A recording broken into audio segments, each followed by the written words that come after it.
Ina maana mapenzi nimeondoka nayo, umebaki bachela. Peke yangu siwezi, wendolo nipa nguvu nitafute hela. Mambo vipi mtu wangu wa nguvu, mtu wangu wa faida ambaye nakuaminia sana. Kama kawaida yetu kwenye My Talent waga tunakuletea kipaji kila siku iendayo kwa Mungu. Na leo nipo pande za Msamvu, niko na msanii mkubwa kidogo ambaye anaitwa YNTZ, msanii kutoka pande za Msamvu. Lakini pia ni mwanafunzi wa chuo kikuu cha Waislamu Morogoro, lakini ana kipaji. Nimeona mdogo wangu ana kipaji sana, ngoja asijifiche. Ngoja naye nimfuate, naye nifanye naye kidogo interview na pia tuonyeshe kile ambacho anacho, aonyeshe ufundi wake kwenye muziki. Ngoja kwanza nimuulize mawili matatu, kwanza tuambie kuhusiana na kipi ambacho amekiplan kuhusiana na kazi yake ya muziki. Mambo vipi ndugu yangu? Kama kawaida. Fresh. Safi.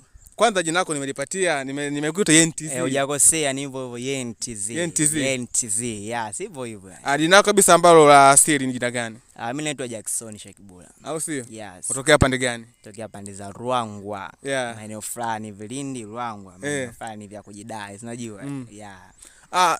Wewe unasoma ni chuo kikuu cha Uislamu, kichuo ambacho unaweza kusema maadili yake ni maadili ambayo yaruhusu sana mambo ya muziki. Yeah. Je, wewe kama msanii unapata ugumu gani kuonyesha kipaji chako ambacho uko nacho ili watu wengine wakione? Ugumu unaopata kwa chuoni ni kutokana na zile My Talent zile na kuaga hakuna. Yeah. Lakini kwa chuo nisiwe muongo, nakosa kweli nafasi ya kushuti na kurekodi labda kuimba kwa watu kwa sababu ni maadili haruhusiwi. Yeah. Lakini nikiwa nje ya chuo kama nyumbani naimbaga sana, teza kwenye show za pembeni zile na vio vingine ambavyo vina support kipaji kinakuwa inaonekana. Lakini ukiachana na chuoni, chuoni sasa nikaonesha kwa sababu naweza nikakosa vitu vingine, maana maadili kidogo haruhusiwi, yani kiufupi.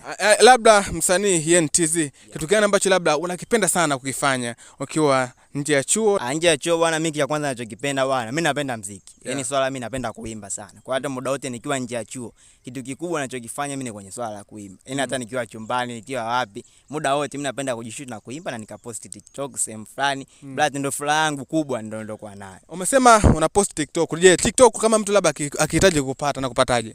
Mimi napenda kwa jina hilo YNTZ. Yaani kila sehemu mtandao yote wa kijamii napata YNTZ. Kaandika tu YNTZ, mapema sana unanikuta. Hata mimi nataka sasa uonyeshe yule ambaye anakutazama. Je, unayosema hayo kweli? Unafanya kazi ya muziki, na muziki ambao unaofanya ni wa kisasa au muziki gani ambao unaofanya wewe? Ngoja sasa nataka unionyeshe ndugu yangu. Ni muziki wa kisasa. Muziki wa kisasa. Muziki wa aina gani? Bongo Flava kabisa. Bongo Flava. Yes. Sasa nataka size hapa ukamue. Yaani uonyeshe, yani mpaka mtu akikuona aone kabisa mwamba kweli ana kitu. Huyu hapa anahitaji support. Je, anasema kama anasoma basi tusubirie kama mwaka mmoja miaka miwili tumpe support afanye kazi. Hamna noma. Au sio? Nataka ukamue. Hamna shida. Anakuachia nafasi.